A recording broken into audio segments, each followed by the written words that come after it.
Good morning sir. Very good morning झिया।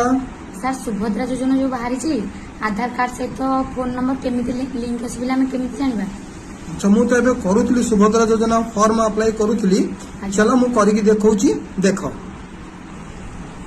First हमें कौन करबा गूगल ओपन करबा।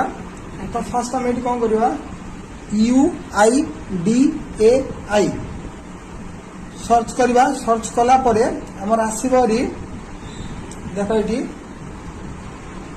आधार लिंकिंग स्टेटस। आधार लिंकिंग स्टेटस ऊपर क्लिक करबा। देन हमें कौन करबा एटी आधार नंबर टा देबा। मु आधार नंबर रखीची तो सेटा खाली मु पेस्ट कर दोची। तापर एटी कैचअप गोटे आसीबो।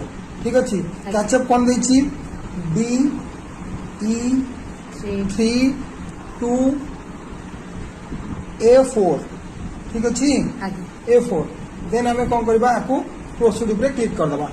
प्रोसीड ऊपर क्लिक कला परे सेटा ऑलरेडी अच्छी ना नहीं हमर एटी लिंक हेछि ना नहीं हमर एटी ऊपर शो कर देबो।